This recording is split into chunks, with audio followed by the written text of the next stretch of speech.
Hello everyone.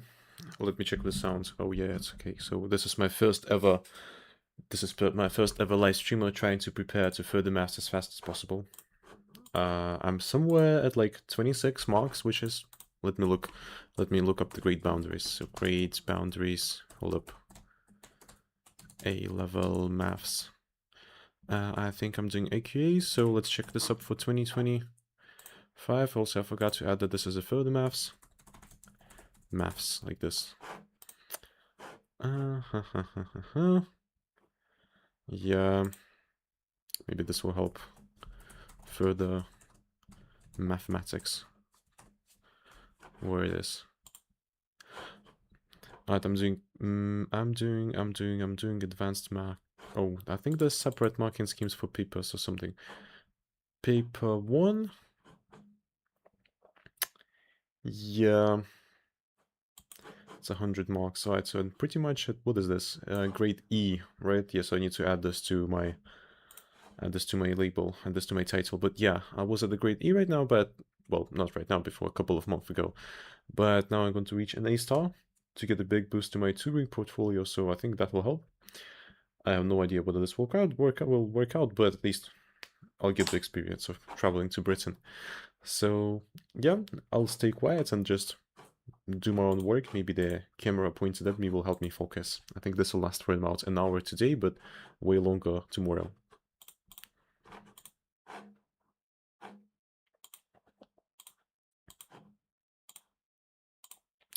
Oh yeah, of course, I need to do some royalty-free music. I think this is a good idea.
Okay, in this video we are looking at hyperbolic functions, which is the first part of chapter 6 from Core Pure Year 2. I split it into two parts, the second entities and series, to cover all of the possible ways that examiners can assess the topic. So it's very, very important that you are looking at exam questions and doing additional revision.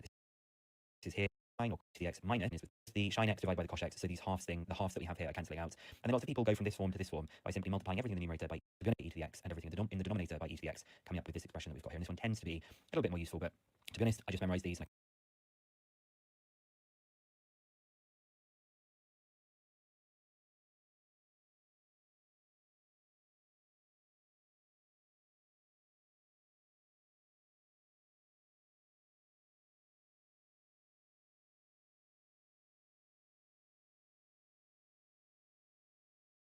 I can quickly drive this one if I need it.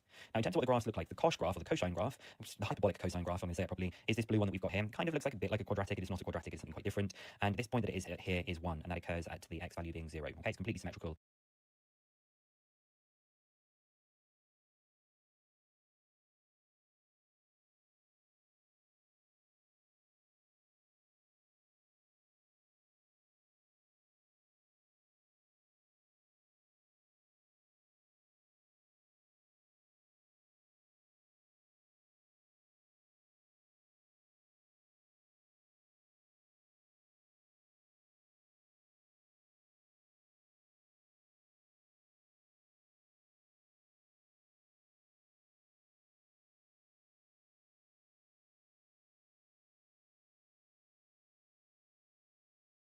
About the y-axis that we've got here. The shine graph is this red one, kind of like how actually becomes using the exponential forms and getting used to kind of practicing using lots of stuff to do. A, the right hand side, look, cosh cubed a minus 3 cosh a. This should feel like the trigonometry stuff, thing that we're aiming a. We're hoping that we can make the right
Yeah, I think I forgot to turn on the music.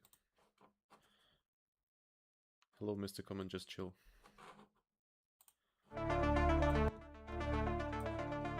man, this playlist is horrible. Gotta be.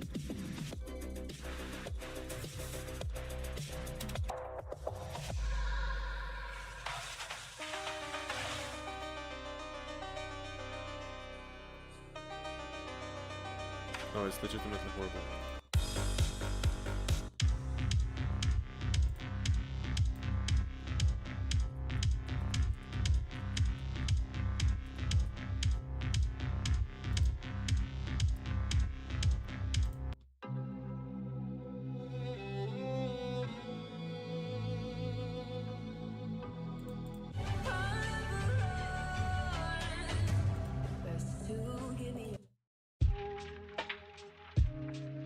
No, this slaps.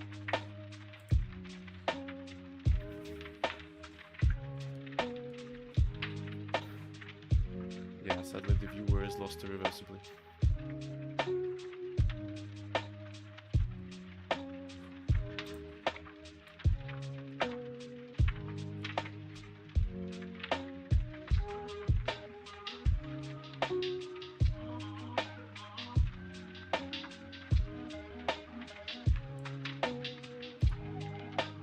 Hello.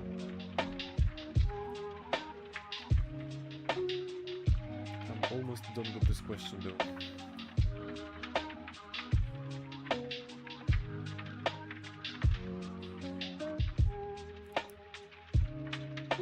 A half of 3 e to the power of a minus 3 halves. What is this?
This is equal to cosh of 3.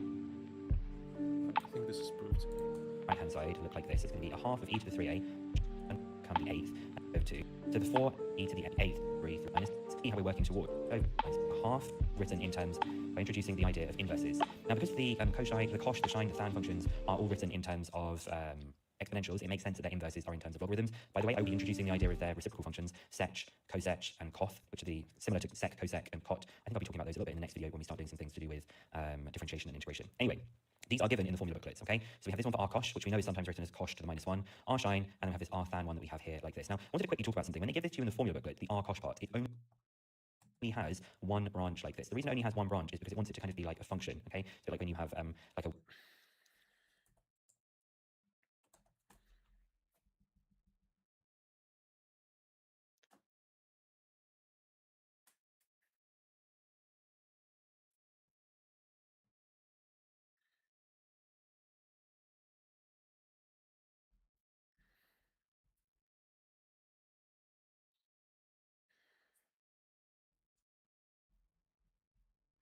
y equals x squared, and when you do the reciprocal of it, not the reciprocal but the inverse, you have like y equals square root x rather than the plus or minus square root x. So what I'm really saying here is, if you were to solve an equation for a cosine graph or a cosh graph, you will see that there are two solutions, but the way it's given to you in the formula booklet is just this positive part of the branch being reflected over the line y equals x, and the reason that is because of wanting to keep it as a function, you know, the whole stuff to do with many to one and one to many, all of that kind of stuff that we've got here. So if you do want to solve an equation that is using our cosh, we can just adapt this formula a little bit so that we can either write it as plus or minus ln of x plus the square root of x minus 1, corresponding to the fact that you have a solution over here, and you also have the negative root that's just on the left-hand side as well. Or the other way that you can write it is just your ln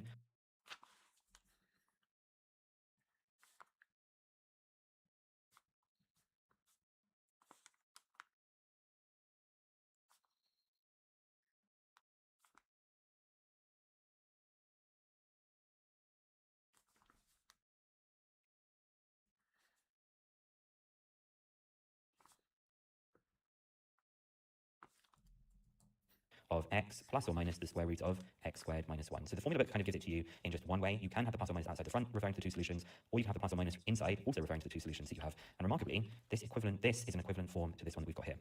We're going to start off by proving that sine inverse of x is this thing that we've got here. In other words, this one. And I deliberately wrote it in this form to remind you, you can have r sine, which is the equivalent to sine inverse like this. So I'm going to begin by saying, well, let's let the inverse sine of x be equal to y. And so my aim in this case is I'm trying to find out what y is equal to. So rewriting this, I get that x is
Yep, another one proven.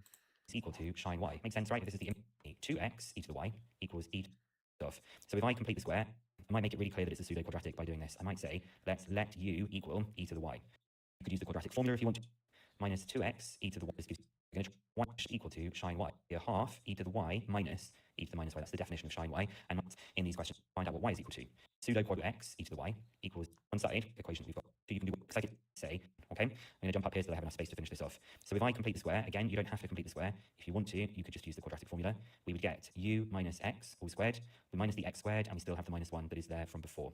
So I'll have the x squared and the plus 1 on the right-hand side, which will give me the u minus x all squared, with just the shape of the...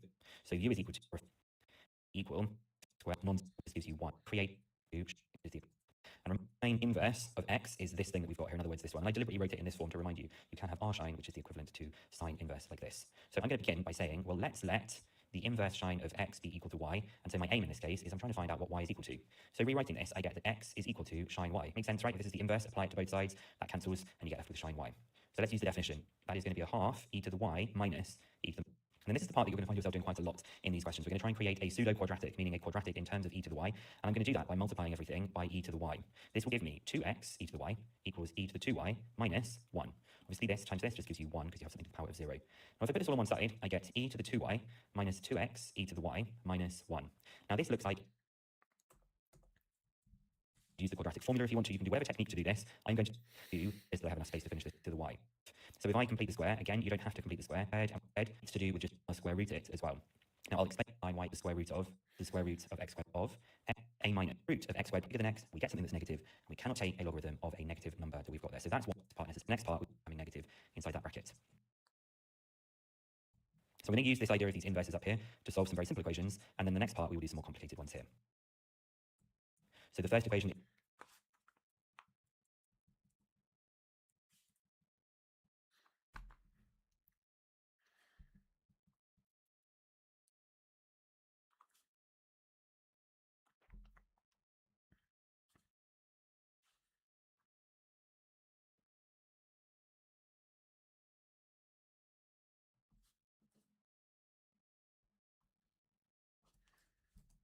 is that shine x is equal to 3. So this is just that x is equal to r shine with the inverse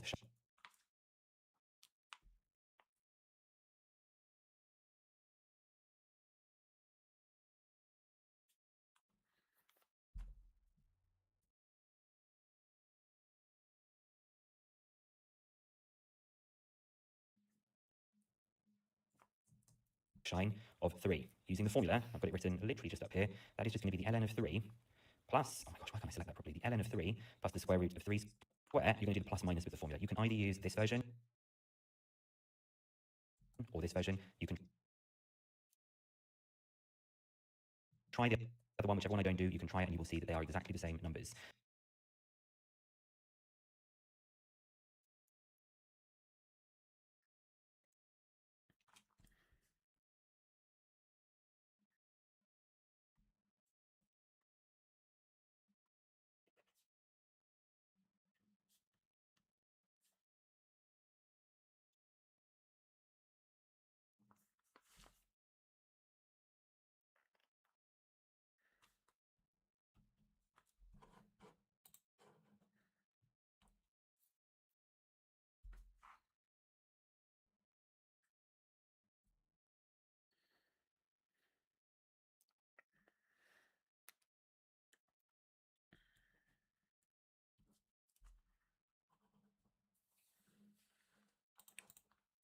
I'm plus the square, the ln, just give your answer in one of those forms that we've got, this bottom one here.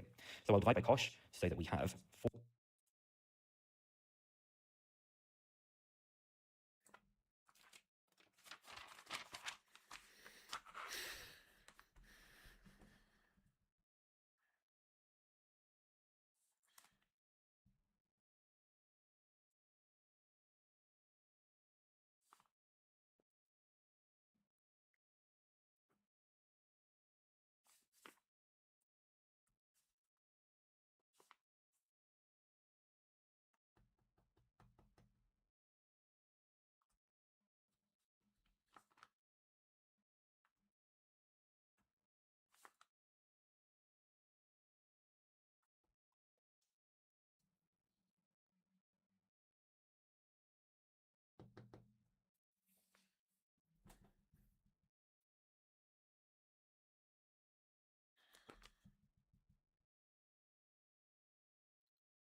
4 calculator. That's 1. ln9 is solving equation ln of 9 to the power of a half.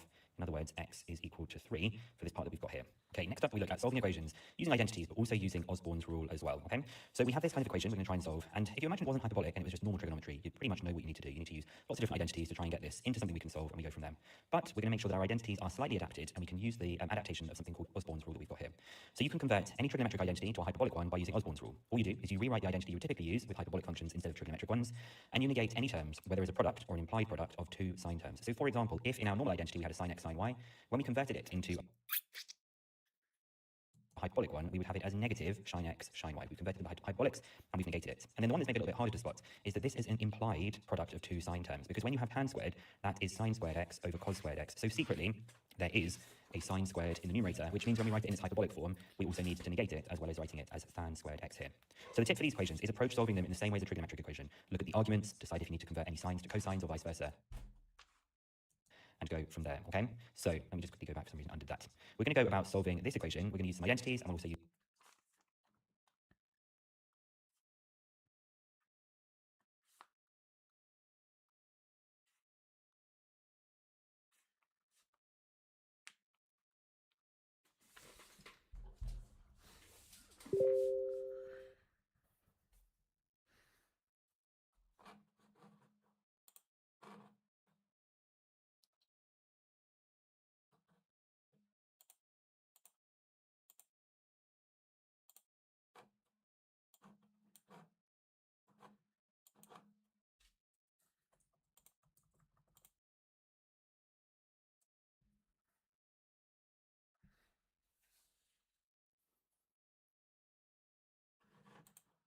Osborne's rule.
Yep, sadly fun time is over. I have to go. It's even less than an hour. I hope it'll be a bit longer next time.